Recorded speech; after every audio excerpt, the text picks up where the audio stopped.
한 20여 년 전에 많은 관객을 동원했던 수입 영화가 있어요. 이 영화 때문에 금모으기 운동이 무력할 정도로 많은 돈이 사실은 해외로 빠져나갔죠. 타이타닉이란 영화입니다. 그러니까 실제 사건을 배경으로 해서 만들어진 영화거든요. 영국에서 엄청나게 큰 배 하나를 만들었어요. 세계 최대의 여객선이죠. 영국이 원래 그 해양 국가이기 때문에 배를 잘 만들어요. 여객선 만들 때 굉장히 큰 여객선을 만들었습니다. 미국과 경쟁해서 이겼다는 자부심이 있거든요. 대서양 건너서 미국으로 가는 배인데요. 국가적으로 축제 분위기 속에서 타이타닉을 출항을 시켰습니다. 그때가 1912년 4월 12일입니다. 탄 승객의 인원이 2223명. 요즘 말하게 되면 크루즈 정도 되는 그런 큰 배 같아요. 대단한 큰 배죠. 거기 승객 태우고 뉴욕을 향해 출항을 하게 되는데 3일 출항을 하게 되었을 때 인근 해역을 지나던 다른 배에서 무선 연락이 옵니다. 전방에 빙산이 있으니 주의하라. 무선사는 그걸 무시했대요. 그런데 또다시 연락이 옵니다. 세 번째 무선 통신이 들어오게 됩니다. 큰 빙산이 있으니 위험하다. 이렇게 얘기를 했는데 이 배가 태어나서 가장 큰 배란 말, 모두가 생각할 때 가장 큰 배니까 그 빙산을 굉장히 우습게 여긴 거란 말이죠. 그래서 선장도 그에게 날라온 보고서를 우습게 여기고 구겨버렸습니다. 근데 얼마큼 많이 그 경고가 들어왔느냐? 5번 경고가 계속 들어온 거죠. 근데 선장이 5번째 장담한 게 무슨 말이냐? 이 배는 다른 배와 달라서 절대 침몰하지 않는다 그랬어요. 우리가 지금까지 타고 다녔던 그 배와는 다르다는 얘기예요. 몇백 명 태우고 다니는 것도 큰데 우린 여기 지금 2,000명이 넘게 사람이 타고 있으니 이 큰 배를 감히 누가 침몰을 시키느냐? 절대 침몰하지 않는다.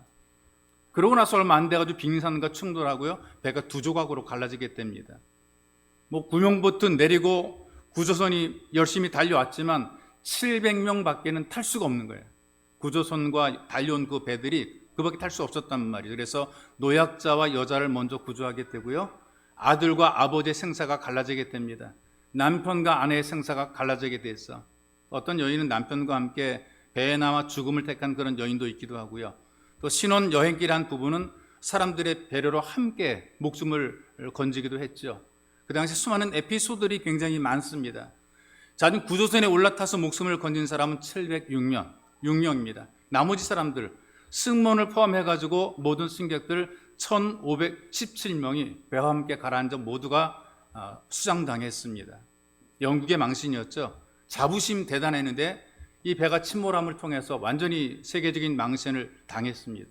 만약에 5번의 경고를 주었을 때에 그 경고를 듣고 방향만 조금 틀었더라면 이렇게 허무하게 무너지지는 않았을 거라고 생각이 돼요. 사람들은 이 경고를 자꾸 무시합니다. 어떤 큰 사건이 일어나기 전에 사건 전에 경고들이 계속 주어진다는 거죠. 근데 경고를 무시하다가 엄청나게 큰 위험을 만나고 사고를 당하게 된다는 것이죠.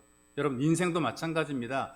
여러분과 제가 가는 인생길에 다양한 경고들이 있어요. 우리가 경고를 듣고 경고를 무시합니다. 괜찮아. 그 정도쯤이야. 이렇게 생각한단 말이죠. 내 마음대로 살아도 아무런 문제가 없었습니다. 지금까지 괜찮았는데 뭘 앞으로 무슨 일이 일어나겠어. 그래서 내 인생 내가 산다라고 장담을 한단 말이죠. 그래서 여러분 많은 사람들이 나는 이렇게 살다가 나는 내 인생 내가 살다 이렇게 죽으면 된다 생각하기 때문에 다른 사람들의 말에 귀를 기울이지 않고 특별히 하나님의 경고에 귀를 기울이지 않고 그냥 살아갑니다. 아무런 인생의 점검도 없이 그냥 막 살아가요. 내가 지금까지 이렇게 살아왔는데 아무런 문제 없잖아. 일이 안 일어났잖아. 이게 자기 갖고 있는 어떤 자부심이죠. 그 자랑이란 말이죠. 아무 소리도 귀에 들어오지 않습니다. 그런데 여러분 이런 경우들이 있어요. 어떤 사람은 되게 불우하고 비참한 환경 속에서 출생해서 그렇게 인생을 살았는데 부모님의 충고를 듣고 자기를 가르치는 선생님의 가르침에 귀를 기울였습니다. 그리고 주변의 다른 사람들의 이야기에 귀를 기울이고 무엇보다 하나님께서 말씀하시는 그 말씀의 경고를 들었어요. 시간과 세월이 지나면 지날수록 안정된 삶을 살아가고 보람 있는 인생으로 살아갑니다. 어떤 사람이 이 땅에 태어날 때에 금수저 물고 태어났어요. 유복합니다. 좋은 환경입니다. 다 모든 게 보장이 돼 있어요. 그러니 아쉬울 게 아무것도 없죠. 누가 하는 말 귀에 들어오지도 않아요. 나는 다 있는데 뭔 소리야. 친구의 이야기도 귀에 들어오지 않고 부모의 말도 귀에 들어오지 않고 제가 그런 걸 경험한 적이 있어요. 부모가 말하는데 부모에게 오히려 대드는 그런 그 친구를 봤습니다. 아무 얘기도 귀에 들어오지, 아무것도 부족한 게 없습니다. 다 챙겨주니까요. 근데 그렇게 살다가 결국 마지막에 점점 초라해지게 돼요. 있는 것 어떻게 언제 날리는지 모르게 다 날려버립니다. 마지막에 거리 노숙자가 되어버리는 결과가 만들어지게 되는 거죠. 여러분과 제가 사는 인생길에도요, 인생 항로에도 빙산처럼 우리 삶을 파괴시키는 도전들이 굉장히 많고 위험 요소가 굉장히 많습니다. 우리 인생이 평탄하지 않아요. 여러분들이 살아온 사람들을 보게 되면 쉽게 편하게 인생 살아가는 사람은 아무도 없습니다. 성공한 사람들이 있잖아요. 그분들이 그냥 저절로 성공한 거 절대로 아니거든요. 수많은 빙산들을 피하고 부딪히고 싸워 이긴 것이지 저절로 잘된 사람은 아무도 없단 말이죠. 여러분과 제가 사는 인생길에 우리를 무너뜨리고 우리를 파괴하는 위험 요소가 많이 있습니다. 특별히 신앙적으로도 그래요. 예수를 못 믿게 만들고 신앙에서 멀어지게 만드는 얼마나 많은 도전들이, 미혹들이 있는지 모릅니다. 그래서 오래도록 신앙생활 하신 분들은 이런 과정을 잘 극복해내신 분들이 있어. 하나님께서 말씀하실 때에 인생의 위험을 경고하면서 이것을 극복하라고 피할 길을 우리에게 가르쳐주고 있어요. 여러분, 성경에 보니까 이렇게 우리에게 가르쳐주더라고요. 선한 모든 만물은 시작과 함께 끝이 있다 그래요. 근데 오늘 말씀을 보게 되니까 만물의 마지막이 가까웠다라고 경고를 주고 있습니다. 2000년 전부터 우리에게 주어진 경고거든요. 옛날 보리짝부터 인생의 만물의 마지막이라 그러는데 아직까지 많이 남았잖아. 여러분, 그렇지 않습니다. 만물의 마지막이라고 하는 것이 지구의 종말만이 만물의 마지막입니까? 한 사람의 생애가 끝나는 것도 만물의 마지막이죠. 자기가 죽는데 그게 만물의 마지막이지 그게 뭐가 되겠어요? 인생을 살아가면서 탄생을 하게 되지만 그러나 결국 죽음이 있다는 말이죠. 누구나 다 여러분과 제가 머무르시는 마지막을 향해서 지금 가고 있는 거란 말이에요. 이제 한 해도 반이 지났지 않습니까?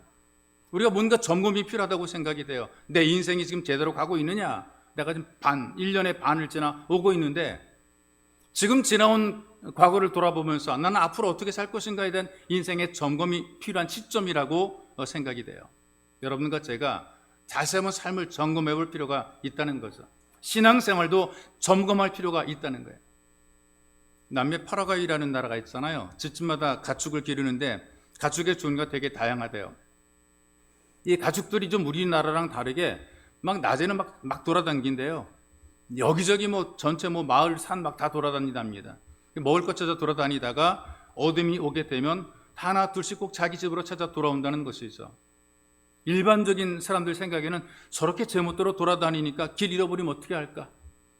집 못 들으면 어떻게 할까? 이런 싶을 정도로 막 다 돌아다니는데 밤이 되면 어김없이 자기 집으로 돌아오는 것이 신기하더라 그렇게 이야기를 하더라고. 그런데 한 종류만, 딱 한 종류만 제외돼. 거기는 이거는 혼자 못 돌아와가지고 이걸 끌고 오는 사람이 있어야 되는 거예요. 양입니다. 양은 지 혼자 못 돌아오는 거예요. 나가 돌아다니긴 하는데 자기 집으로 제대로 찾아 들어오지 못하는. 그래서 목자가 끌고 와야 되는 거란 말이죠. 이 단연코 이 양이 가축 중에서 가장 미련하다 그러는 거죠. 지 갈 바도 알지 못하고 살아간단 말이에요. 그리고 자기가 해를 당하고 있어도 소리조차 제대로 내지 못한다는 거예요.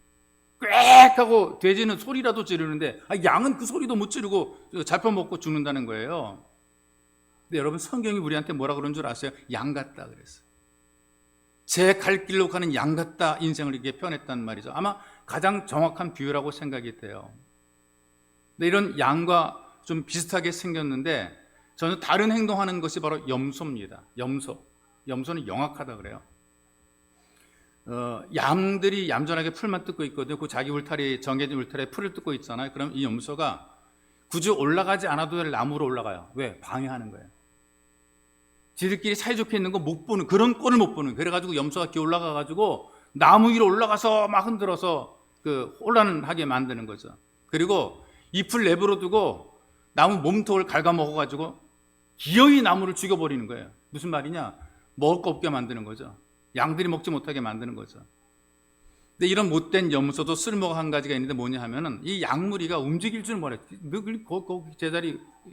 제자리만 있는데 근데 이 양무리에 염소를 풀어놓게 되면 이 염소가 돌아다니면서 자꾸 들쑤시는 겁니다. 이 양 치고 저 양 치고 그러면서 들쑤시고 다니는 거죠. 그런 양들이 염소 때문에 제자리에 있지 못하고 여기저기 돌아다니면서 풀을 뜯어먹게 되는 거예요. 양질의 풀을 뜯어먹을 수 있게 된다는 거죠.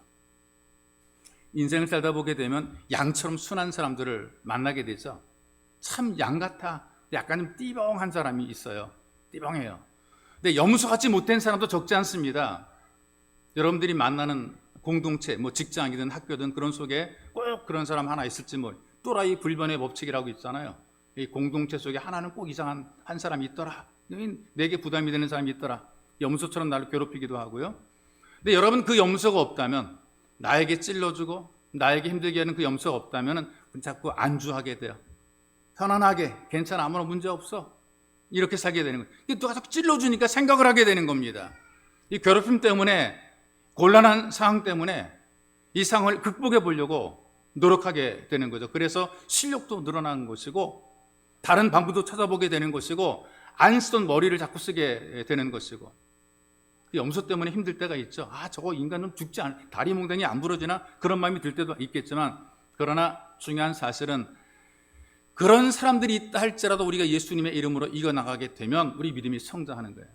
믿음을 회방하는 사람도 있을 것이고, 붙잡는 사람도 있을 것이고, 우리를 비난하는 사람도 있을 것이고, 그러나 그러거나 말거나 우리가 우리 역할, 우리 사명, 우리 도리를 다하면서 믿음을 지켜내게 되면 우리는 성장하는 것이죠. 또 하나 중요한 사실이 이런 것인데요, 나는 내가 양이라고 생각할 수가 있어요. 난 착해, 난 예수 믿으니까 난 착해, 난 교회 다니니까 착해, 나는 양이야, 이런 생각을 가질 수 있겠지만, 그러나 그 누군가에게, 그 다른 사람에게 나도 염소가 될 수 있다는 것을 생각해야 돼요. 돌아보지 않으면. 여러분 스스로 자기를 양이라고 생각하죠. 나 착하게 살았고 남들에게 해끼친 적이 없고, 이렇게 생각하면서 나는 괜찮아. 그런데 여러분, 그렇게 생각하는 사람들도 그 누군가에게는 염소처럼 들쑤시는 사람이 되는 것이고, 내가 받은 상처나 아픔만큼 남들에게도 아픔과 상처를 주는 사람이 될 수 있다는 것을 여러분들이 기억을 하고 자꾸 자기를 돌아봐야 되는 거예요. 남미 선교사였던 그 임동수 선교사님이 이런 고백을 합니다. 오늘도 덕 주님께 간구합니다. 주님, 내가 염소가 아니라 양이 되게 하옵소서. 염소를 만났을 때 나에게 해를 끼치는 것에만 집중하여 분노하기만 하는 우를, 잘못을 범하지 않고 이 일을 통해서 말씀하시고자 하시는 주님의 마음을 바라볼 수 있게 하옵소서. 저놈의 인간 다리몽둥이나 부러져라, 이렇게만 생각할 것이 아니라 왜 그런 문제가 발생이 됐을까도 한번 생각해 보라는 거예요. 주님께서 내게 준 사인이 무엇인가, 이 경고를 들을 수 있는 그런 귀가 열리고 눈이 열리게 될 때 우리가 자기의 점검이 되는 거죠. 이분이 했던 고백이 이런 고백입니다. 하나님, 내가 녹슬어서 못 쓰게 되기보다 쓰임받아 닳아서 없어지기를 원합니다. 여러분 인생 어떻게 살기를 원하십니까? 녹슬어서 못 쓰는 그런 삶이 되기 원합니까? 잘 쓰임받아서 닳아서 하나님께 올려드리는 삶이 되길 원합니까? 점검이 필요한 거죠. 오늘 말씀 속에 우리들에게 몇 가지 점검할 것을 가르쳐 주는데, 그 중에 하나가 자기 자신을 향한 점검입니다. 나를 점검해 봐야 돼. 7절의 말씀처럼 정신을 차리고 근신하여 기도하는 생활을 점검하라, 그 말이 있어. 한 오래전에, 한 20년 전인 것 같아요. 20년 전쯤 된 것 같아요. 일산에, 제 부목사 때인데, 일산에는 집사님 댁에서 구역예배를 드려서 제가 인도하러 거기를 갔거든요. 예배 후에 식사를 대접하니까 또 목사가 왔다고 또 잘 대접해 주니까 아주 잔뜩 먹었어요. 배가 부르게 먹었어요. 배가 부른 상태로 이제 운전하고 돌아오게 되는데요, 식곤증이 막 올라오는 거예요. 막 졸음이 막 오는데, 차가 빨리빨리 빠지면 괜찮은데 일산 오는 길이 많이 막힙니다. 운전해 보신 분들이 경험하겠지만요, 차가 빨리 갈 때는 안 졸리는데 차가 자꾸 막힐 때는 자꾸 졸음이 와요. 그러니까 까박까박 졸면서 이제 운전을 하는데요, 차가 밀려 서행하다 그만 깜빡하고 앞차를 탁 박아버리고 말았어요. 서행하다가 박았기 때문에 큰 사고는 겨우 모면을 한 거죠. 근데 그 다음에 또 어떤 일이 있었느냐면, 천호동에서 이제 마포까지 제가 이제 마포 아현동까지 새벽 기도를 인도해, 부목사 때 담임 목사가 다른 곳으로 가서 1년 동안에 제가 이제 그 담임 목사 대행해서 그 새벽 기도 인도를 하게 되는데, 천호동에서 그 마포에는 아현동까지 그 새벽 기도 인도라 다니게 됐어요. 새벽에 택시를 타게 되면 그 장안동을 해서 3일 고가도로, 지금은 헐려 없어요. 3일 고가도로 해서 총알같이, 총알 택시라고 그러거든요. 근데 이 총알 택시를 타고 가는데요, 어떤 때는 이 택시 기사가 깜빡 졸면서 운전하는 거죠.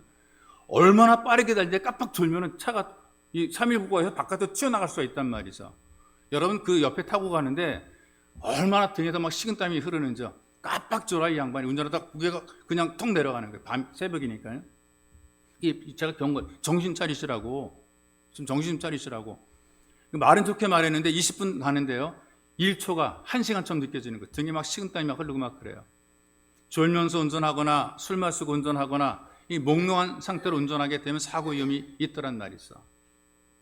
인생길을 갈 때도 마찬가지로 정신을 차리지 않고 사는 사람들이 있어요. 정신없이 막 살아가요. 자기도 망하고 남의 가슴에 멍들게 만드는 사람이 되는 거죠. 자기 구실도 못하고 그 다음에 늘 사고의 위험을 가지고 살아갑니다.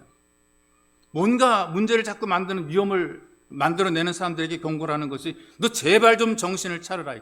부모가 자식에게 그렇게 말하기도 하죠. 친구가 친구에게 그렇게 말하기도 하죠. 제발 정신 좀 차려라.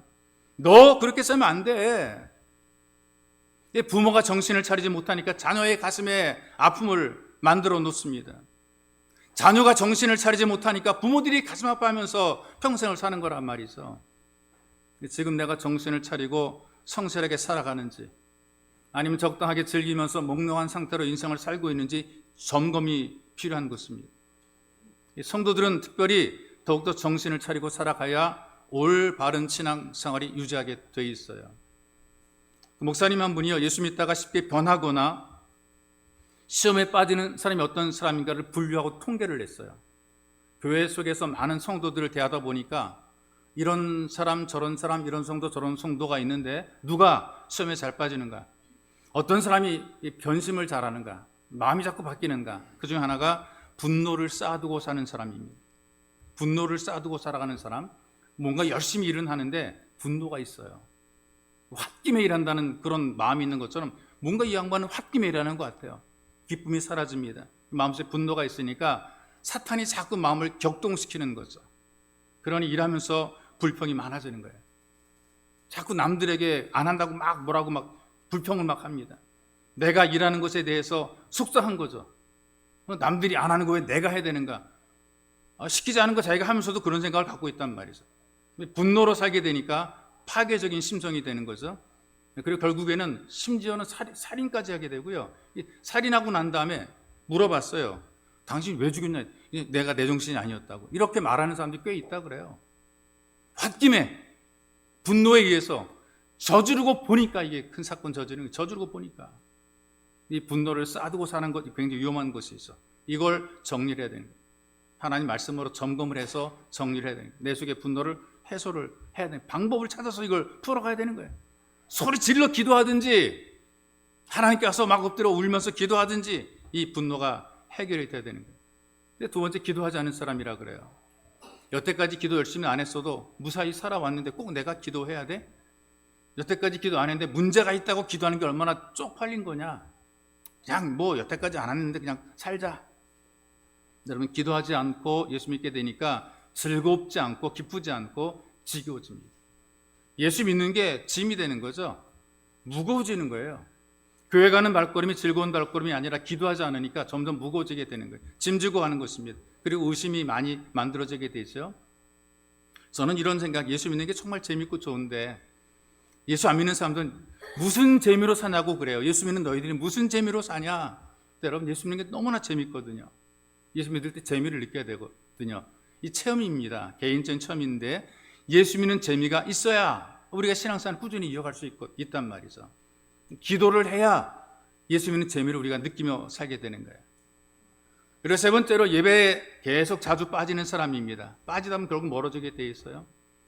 70년대 신중현 씨가 부른 노래 가사가 있죠. 한 번 보고 두 번 보고 자꾸만 보고 싶네요. 그러니까 한 번 보고 두 번 보고 그럼 자꾸만 보고 싶어지게 되는 거거든요. 근데 한 번 빠지고 두 번 빠지게 되면 자꾸만 빠지고 싶네가 되는 거예요.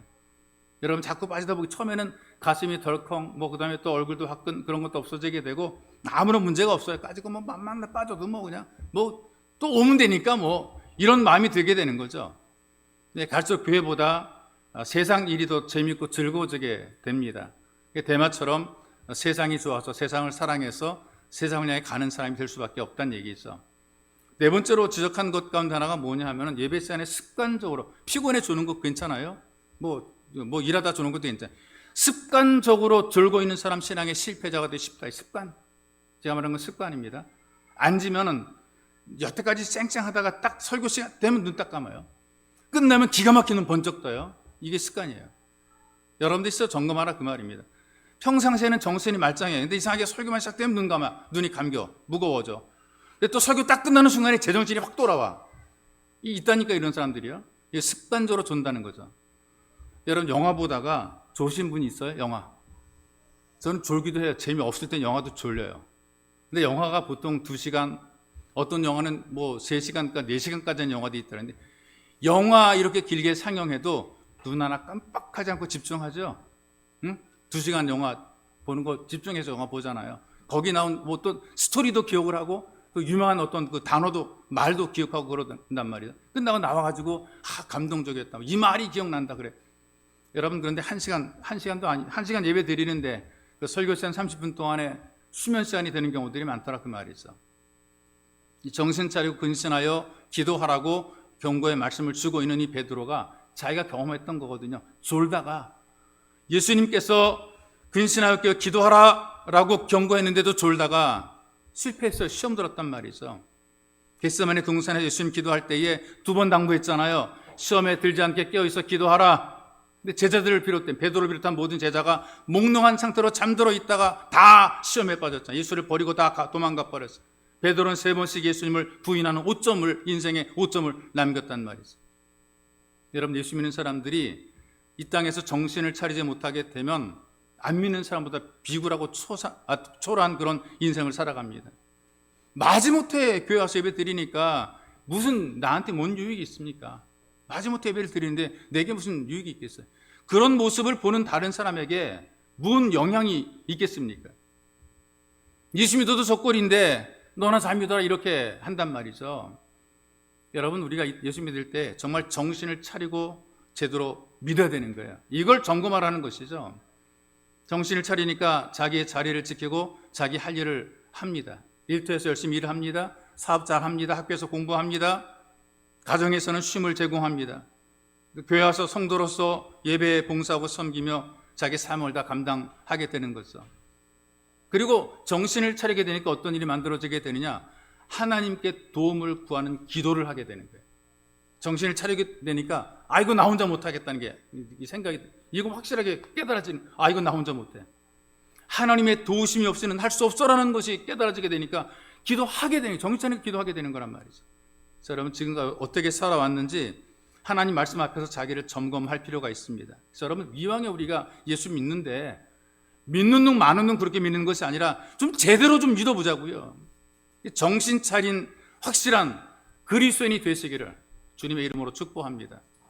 또 한 가지는 사람을 향한 이웃을 향한 점검이 필요한 거죠. 우리가 사는 세상에 중요하게 생각하는 것들이 있잖아요. 여러분들이 중요하게 생각하는 것들 친구들한테 물어보거나 주변 사람에게 물어보게 되면 얼마나 많이 벌었어? 얼마나 많이 배웠어? 얼마큼 성공했어? 그 다음에 얼마나 넓은 집에 살아? 미모는 괜찮아? 이런 것들 점검하죠. 성형도 하고 막 해서 미모도 점검한단 말이죠. 오래전에 제가 아신 집사님 한 분이 계세요. 연세가 드신 집사님입니다. 이분이 며느리를 선택하는 기준이 있어요. 3가지 기준입니다. 3가지 기준. 대학 나왔어? 키 커? 이뻐? 3가지. 며느리 선택하는 기준이 이거예요. 대학 나왔어? 키 커? 이뻐?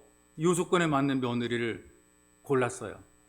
그 믿음이 좋은 그 다른 그 며느리들 다 밀쳐내고 믿음이 없는 원래 아들이 역사 모 고등학교 역사 교사인데요. 근데 이분이 그 며느리를 고를 때 신앙 이런 건 다 필요 없고 대학 나왔냐, 키 크냐, 이쁜 요거 가지고 이제 며느리를 맞이했단 말이죠. 신앙이 완전히 없는 그런 며느리입니다. 그러니까 다른 거 다 점검이 되는데 신앙을 점검하지 않았어요. 누구의 경고도 받아들이지 않았어요. 아무의 말도 듣지 않았어요. 그런데 이렇게 결혼해 살아가는데 뭐 이웃은 둘째치고 자기 가정도 돌보지 못하는 이런 것들을 목격을 하게 되고 나중에 후회를 해요. 이 며느리 때문에 얼마나 속이 상한지 남편과 시댁과 자녀의 가슴을 아프게 만드는 이런 일들이 만들어지는 것을 목격을 했어요. 구박받고 서름받고 노년에 오갈 데 없어지는 그런 모습을 보게 된 거죠. 여러분, 하나님께서 중요하게 생각하는 게 뭔지, 사람이 생각하는 것은 대학 나와서 키 커 이뻐 이거거든요. 근데 하나님께서 생각하는 것이 뭐냐 하면은 얼마나 사랑하느냐, 얼마나 배려하느냐, 이 사랑의 실천을 점검하라는 것이죠. 그래서 여러분 8절의 말씀, 무엇보다 열심히 서로 사랑할지니 그랬어요. 이웃 섬김에, 이웃을 향한 그 마음의 그 가장 기준이 되는 것이 바로 이 사랑의 실천이라는 얘기죠. 그리고 이 사랑의 실천이 증명되는 것이 9절에 나오는데, 서로 대접하기를 원망 없이 하고, 우리말로 말하는 투덜거리지 말고 친절하게 대하고, 아이고 저거 또 왔어, 이렇게 하지 말라는 거예요. 나는 이만큼 해줬는데 너는 겨우 그 정도냐, 비교하지 말라는 거예요. 우리 뭔가 배려할 때, 베풀어 줄 때, 뭐 사랑을 줄 때 여러분 어떻게 합니까? 기대를 하죠. 내가 이만큼 주었으니까 이만큼 너는 와야 돼. 그만큼 안 오게 되면 여러분 어떻게 생각해요? 내가 이렇게 했는데 그거밖에 안 해? 이런 마음으로 서운하죠. 섭섭하고 속상하죠. 여러분 그거 치사한 거예요. 우리 예수 믿으면서 그렇게 살지 말자고요. 내가 이만큼 줬으니까 넌 나한테 이만큼 해줘. 그런 마음 갖지 말고 그냥 주는 거예요. 안 받으면 어때? 내가 좋아서, 내가 사랑의 대상을 가지고 내가 사랑해 준다는데, 응? 인생 살면서 사랑의 대상이 없는 것처럼 불행한 것 없습니다. 사랑 받아야지만 행복한 게 아니고요. 여러분 살아가면서 내가 사랑을 줄 수 있는 대상이 없는 것처럼 불행한 사람 없어요. 자기만 아는 사람들은 사랑의 대상이 실제로 없는 거예요. 늘 뭐 비교만 하고 살아가요. 내가 이 정도 했으니까 너도 이 정도 나한테 해줘야 돼. 늘 이런 마음 가지고 살아가니까 이게 거래지 무슨 사랑입니까? 주고받는 거래 아니겠어요? 예수 믿으면서 이렇게 치사하게 살거나 비굴하게 살지 말자고요. 마음껏 퍼주고 안 받으면 하나님께서 우리를 채워주실 텐데, 이런 믿음을 가지고 좀 대범해졌으면 좋겠어요. 늘 이렇게 새는 뜨고 나한테 얼마나 해주나 요거나 계산하고 있으면 우리가 얼마나 치사합니까? 그런 인생 살지 말자는 거죠. 예, 내가 참 받을 것만 생각하지 말고 내가 남들에게 할 수 있는 대로 친절을 베풀라는 것입니다. 애들이 그 바깥에서 이제 애들끼리 막 놀잖아요. 놀다 보게 되면은 서로 저희들끼리 다투고 맞고 들어올 때가 있어요. 맞고 들어오면 과거에 엄마 아빠는 뭐라고 얘기를 합니까? 아이를 달래주죠. 야야, 때린 놈은 말이야, 자기가 잘못한 게 많아가지고 불안하니까 웅크리고 자. 근데 맞았으니까 마음 편에 다리 쭉 뻗고 잔다. 걱정하지 마라. 그렇다면 이렇게 불러가지고 이렇게 데리고 와. 불러가지고 뭐 과일 뭐 아니면 뭐 간식을 주면서 서로 화해를 시켜요, 애들을. 근데 요즘에 그 젊은 엄마들 어떨지 모르겠어요. 애가 맞고 들으면 어떻게 합니까? 엄청나게 속상하죠? 할머니들도, 젊은 할머니들도 손자 맞고 들으면 엄청나게 속상할 거예요. 어쩔 줄 몰라요. 야, 왜 맞고 댕겨? 넌 손이 없냐, 발이 없냐? 너도 때려! 니네 애비가 먹을 것을 안 주던 왜 힘을 못 써? 줘 박아! 막 이래. 힘이 딸려 짱돌로 쳐 그냥. 병음이 다 물어줄게. 걱정 말고 돌이라도 집어 던져. 이거예요. 왜 맞고 다니냐고. 너 손이 없냐, 발이 없냐, 치라고. 이게 마음속에 증오가 심어지게 되는 거죠. 미움이 심어지게 되는 거죠. 자녀를 혹시 이렇게 가르치신다면, 이렇게 자란 자녀들이요, 부모를 제대로 존중하지 못하더라고요. 어릴 때부터 이런 자꾸 증오 속에서 자꾸 뭔가 복수를 하라고 가르치는 그 속에 자라게 되니까 자라서 부모에게도 그렇게 공경하지 못하는 모습을 보게 돼요. 사랑의 마음을 잃어버리게 되고 마음이 강팍해지는 거죠. 여러분 성경의 경고를 들어야 되는 거예요. 이웃사랑을 점검하라는 것이죠. 이 사랑하게 되니까 허다한 죄를 덮는다는 것입니다. 오래전 10월에 어느 날 밤 9시에 고등학교 2학년 된 그 딸 아이의 비명을 들은 엄마가 바깥으로 튀어나갔어요. 엘리베이터 안에서 모르는 남자가 흉기를 들이대고 돈 빼앗고 자기 딸을 성추행합니다. 마침 엘리베이터 문이 열려가지고 도망을 갔어요. 딸이 막 비명을 지르며 도망을 쳤어요. 그래서 경찰에 신고를 했어요. 범인이 금방 잡힙니다. 같은 또래 남학생인 거예요. 신문에 난 얘기예요. 엄마가 분노하죠. 기가 막힌 일 아니겠습니까? 모든 엄마들이 분노할 수밖에 없죠. 그런데 신분을 알게 되니까 작은 분식점을 경영하는 가난한 집의 아들이라는 이야기를 듣게 된 거예요. 그래서 마음을 다스립니다. 이놈 새끼를 내가 어떻게 할까? 쳐넣어서 콩밥을 먹게 만들까? 근데 본인이 그리스도인이거든요. 고민하다가 처벌보다 반성의 기회를 한번 주자. 그래서 정신적인 피해 보상을 요구하는 대신에 세 가지 합의 조건을 제시를 했어요. 첫 번째, 가정 형편에 맞도록 결손 아동 돕기 성금을 내라. 네가 지금 아이에 대한 그 사랑이 없으니까 결손 아동 도울 수 있는 성금, 네 형편에 맞도록 내라. 둘째, 지정한 책 10권은 청소년 권장도서가 예전에 있었단 말이에요. 읽고 독후감을 써라. 뭐 내용 가운데 어거스틴의 고백록, 뭐 죄와 벌, 노인과 바다, 이런 고전 명작들이거든요. 세 번째, 구성의 강사의 성교육 책자를 읽어라. 이걸 내설었더니 그 남학생의 부모는 물론이고 사건을 담당했던 형사 검사까지도 감동이 됐대요. 그리고 신앙을 가진 한 가정의 어머니가 만들어낸 이 아름다운 결과를 보고 정말 그들이 감동해서 예수님에 대한, 그리스도인에 대한 생각을 다시 하게 되었다. 그리고 사랑의 실천이 어떤 것인가를 깨닫게 되었다. 이거를 느꼈다는 것이죠. 이게 우리가 이웃에 대한 마음가짐이거든요. 또 이웃을 향해서 사랑 점검할 수 있는 것, 구체적인 표현이 이제 9절에 기록이 되어 있는데, 서로 대접하기를 원망 없이 하고 기쁘게 대접하라는 것이죠.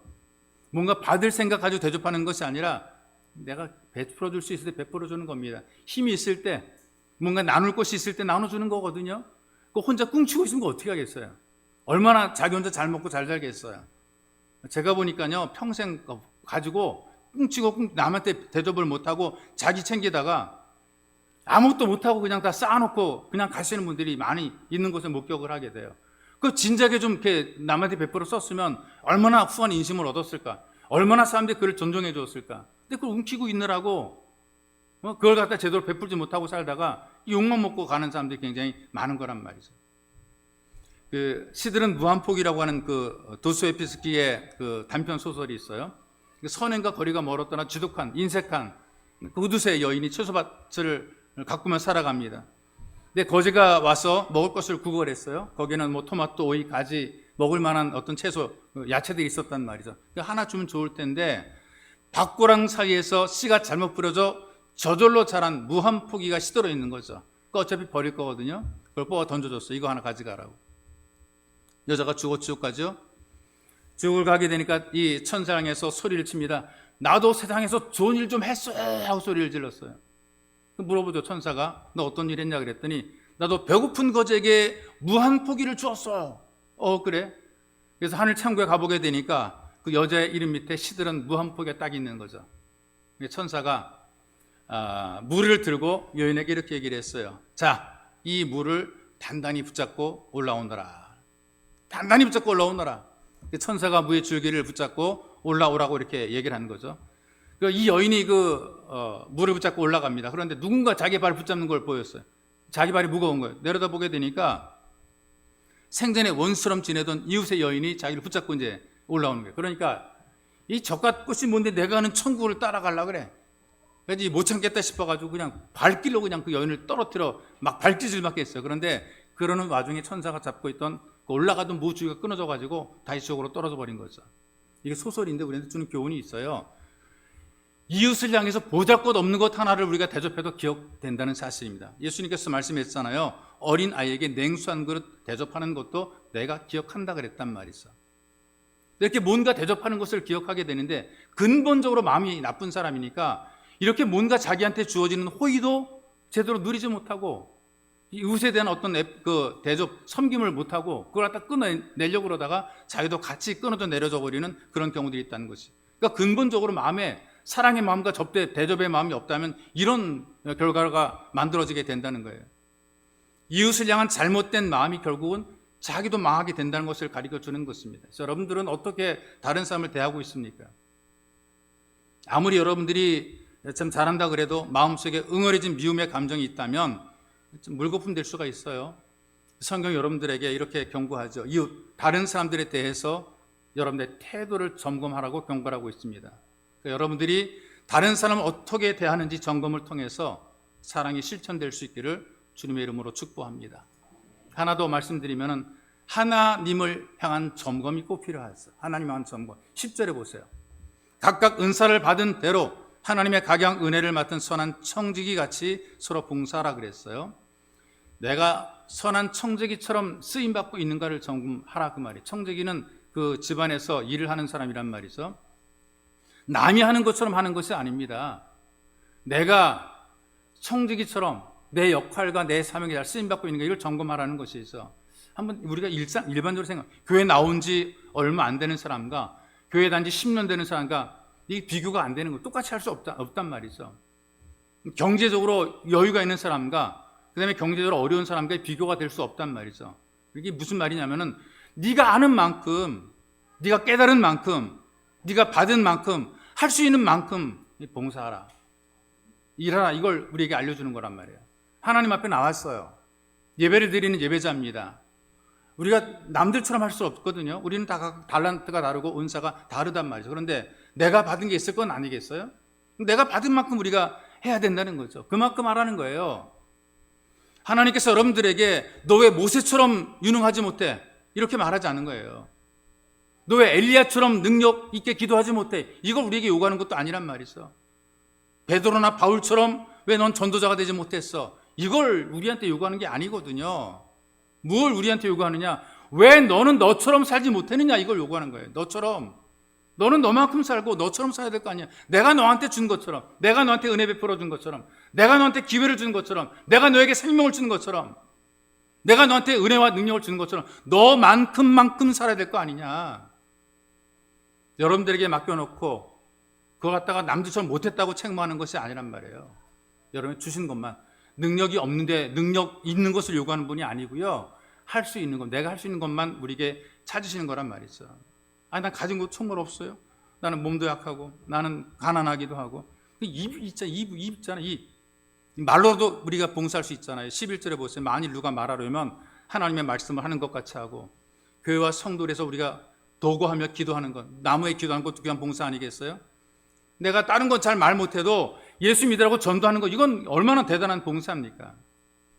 여러분들이 가진 게 있으면 가진 것으로, 누리는 게 있으면 누리는 것으로 우리가 봉사하면 되는 거죠. 누가 봉사하려면 하나님의 공급하시는 힘으로 하는 것 같이 하라. 모든 게 하나님의 것이라는 청지기 정신이라 그 말이 있어. 내 것이라고 믿으니까, 아니 내 거야, 내 거라고 믿게 되니까 내 마음대로 쓰고 싶죠. 소위 말하는 내 돈 내산, 이렇게 내 돈 내산. 내 돈으로 내가 샀으니까 내가 내 마음대로 쓸 거야, 이렇게. 내가 원하는 대로 쓰여지지 않게 되면 서운하죠. 내 돈 내산인데 이런 마음 때문에 서운하단 말이에요. 그래서 열심히 봉사하고 섬기지만 이 섬김이 어디에서 멈추게 되느냐? 자기 만족을 위한 봉사의 수준에 머무는 거죠. 그거는 예수 안 믿어도 다 해요. 자원봉사하는 사람들 가운데 예수 안 믿는 사람도 꽤 많이 있단 말이죠. 그러니까 내가 내 역할만 하고 누군가에서 뭔가 내게 준 것 가지고 좀 우리가 쓰여지는 삶이 필요한 것이고, 하나님의 교회에서는 특히 더 그렇단 말이죠. 여러분들이 하나님을 향한 열심을 가지고 우리가 믿음으로 살아가야 됩니다. 왜 이 땅에 태어났고, 우리는 무엇 때문에 살고 있고, 하나님께서 어떤 일을 해야 되는가, 이걸 점검하라는 것이죠. 그래서 여러분들이 할 수 있는 그 모든 봉사의 능력과 그 모든 힘과 은사들이 하나님께로부터 온 것이기 때문에 기쁘게 하라. 내가 받은 믿음의 분량처럼 주를 위해 봉사하라는 것입니다. 그래서 여러분들이 살아오시면서 나는 어떻게 쓰임받고 있는가를 좀 생각 좀 해보세요. 나는 하나님의 교회 속에서 나는 어떤 일로 쓰임받고 있지? 나는 공동체 속에서, 이 사회 공동체 속에서 어떻게 내가 쓰임받고 있지? 난 지금 뭘 하고 있지? 이거 한번 생각해 보라 그 말이에요. 그래서 여러분, 신앙은 절대로 단독적인 신앙이 아닙니다. 이 공동체, 교회는 공동체지 나 혼자가 아니라면, 나 혼자 잘 믿으면 돼, 이게 아니에요. 같이 믿는 거예요. 같이 성장하는 것이라 그 말이죠. 그래서 우리가 이 말씀을 들으면서 나는 어떻게 교회에서 쓰임받고 있는가를 점검을 할 필요가 있어요. 벌써 반이 지났으니까. 이제 한 해 반이 지났다. 앞으로 시간이 많이 남을 것처럼 생각이 되지만 벌써 반이 지났다. 이 벌써라고 얘기하는 것처럼 여러분, 벌써라는 말을 자주 쓰게 될 겁니다. 벌써 1년이 지났네, 이렇게 된단 말이에요. 벌써 연말이네. 벌써 1년의 반인데 벌써 연말이네, 그런 말 듣게 될 거예요. 여러분들 앞으로 남은 시간들이 한없이 길지 않다는 것을 꼭 기억하세요. 남겨진 우리의 시간 속에서 잘 쓰임받기 위해서 오늘 우리의 삶이 점검이 될 필요가 있다는 얘기죠. 여러분, 지난주 주보에 실었던 삶의 점검이라는 제목의 글 좀 여러분 점검해 보셨습니까? 하루를 시작하기 전에 삶을 성공적으로 살 수 있는 마음의 자세가 되어 있는지 점검하라. 다시 한번 제가 읽어드릴게요. 한번 생각해 보십시다. 오늘 나는 적극적이고 긍정적으로 살 것인가? 오늘도 하나님의 하나님을 생명의 근원으로 모시고 믿음으로 살 것인가? 오늘도 나의 길을 여호와께 맡기겠는가? 오늘도 나는 기쁨으로 살겠는가? 오늘도 나는 좋은 일이 일어날 것을 기대하는가? 오늘 나는 낙심하지 않고 뒤로 물러서지도 않을 것인가? 마지막 7번째, 오늘 나는 좋은 일이 생기면 하나님께 영광을 돌리겠는가? 이걸 점검하라는 얘기예요. 무엇보다 중요한 것은 자기를 향한 믿음의 점검, 사람들을 향한 사랑의 점검, 하나님을 향한 쓰임의 점검을 통해서 주의 손에, 예수의 손에 붙잡혀 쓰임받는 복된 성도가 되시기를 주님의 이름으로 축복합니다. 이제 우리 기도하겠습니다. 기도할 때에 좀 생각 좀 합시다. 나 자신이 영적으로 근신하여 깨어 예배자가 되고 있는가? 나는 정말 깨어있는 예배자인가? 참된 예배자인가? 이걸 우리 점검해야 됩니다. 그리고 이웃들과 다른 사람을 향해서 나는 사랑을 실천하고 있는가? 나는 아낌없이 그들에게 나누고 베풀어주고 있는가? 이기적으로 나만 생각하며 살고 있는가? 주님, 내가 이기적이 되지 않도록 도와주시고 하나님께 부름받아서 사람들 속에 살아가면서 내가 뭔가 도움되고 유익이 되는 삶이 되게 은혜를 베풀어 주옵소서. 하나님 앞에서 내가 청지기로 쓰임받고 있는가? 하나님의 교회 속에서 내가 몸담은 예배의 자리 속에서 나는 어떻게 예배를 드리고 있고 어떻게 쓰임받고 있는가? 주님, 나를 주님의 도구로 하나님의 청지기로 써주시옵소서. 하나님 인생을 살면서 눅스러서 못쓰게 된 인생이 되기보다 잘 쓰임받아서 달아서 없어지는 복된 인생이 되기 원합니다. 이런 마음 각오를 가지고 이 시간에 같이 기도하겠습니다. 살아계신 아버지 하나님 감사합니다. 우리를 은혜 가운데 붙잡고 인도하셔서 거룩한 기름 부으신 우리를 도우시며 함께해 주시니 고맙고 감사합니다. 하나님 벌써 한 해 반이 지나고 있습니다. 벌써 이 한 해가 지나가고 있습니다. 이제 남은 우리의 시간들을 어떻게 살 것인가? 지나온 삶들을 점검하고 앞으로 살아갈 삶을 점검하기 위해서 내 자신의 모습을 점검합니다. 나는 그 영적으로 근신하고 깨어서 참된 예배자가 되고 있는가? 나는 내가 믿음으로 살고 있는가? 나는 기도자인가? 나 자신을 점검하게 만들어 주시옵소서. 우리가 깨어서 참는 기도자 예배자가 되게 만들어 주옵소서. 내가 사람과 사람 사이에 만남을 가지고 살아갑니다. 교회 공동체 속에서, 사회 공동체 속에서, 직장에서, 학교에서 사업을 경험하는 그 모든 사람 속에서 나는 정말 말씀대로 사랑을 실천하고 있는가? 나는 베풀고 있는가 생각하게 도와주시고 거래하지 말게 도와주옵소서. 받을 것을 기억하지 말게 도와주옵소서. 할 수 있을 때에, 섬길 수 있을 때에, 능력 있을 때 기꺼이 섬겨주는 삶이 되게 도와주시고 이기적인 생각에서 벗어나게 만들어 주시옵소서. 우리가 서로 나누는 귀한 삶으로 하나님의 기쁨이 되기 원하며 소망합니다. 그 전능하신 아버지, 하나님 앞에서 나를 점검해서 나는 청지기로 쓰임받겠습니다. 하나님이여, 눅스러서 못쓰게 된 인생이 되지 말게 도와주시고 있으나마한 삶이 되지 말게 도와주시고 하나님께 쓰임하는 복된 삶 되도록 주님께서 우리에게 은혜와 능력으로 충만히 채워 주시옵소서. 살아계신 아버지, 벌써 이 한 해의 반이 지나고 있습니다. 우리 자신의 모습을 다시 한번 돌아보고 영적 상태를 점검하게 하시고 예배자의 모습을 점검하게 도와주시고 내가 지금 어떤 상태로 이 땅에 살고 있는가를 기꺼이 점검하게 도와주시고 또 이 땅에 살면서 하나님 내게 준 것으로 난 얼마나 사랑을 실천하며 얼마나 섬김의 삶을 살고 있는가 점검하게 도와줘서 인생을 살면서 거래하며 살고 있지 않은지, 우리의 모습이 참으로 비굴하거나 초라한 모습으로 보이지 않는지, 주님, 우리가 하나님의 자녀로 당당할 수 있도록 하나님 아버지로 모시고 살아가는 이 삶이 정말 부끄럽지 않고 당당할 수 있도록, 그래서 우리가 능히 우리 가진 것으로 나누고 베푸는 삶이 되도록 은혜를 덧입혀 주옵소서. 그리고 하나님 앞에서 나를 점검해서 기꺼이 쓰임받기 원합니다. 이런 결단이 있는 예배자가 되게 은혜를 더하여 주옵소서. 보배로우신 예수님의 이름으로 기도하옵나이다. 아멘.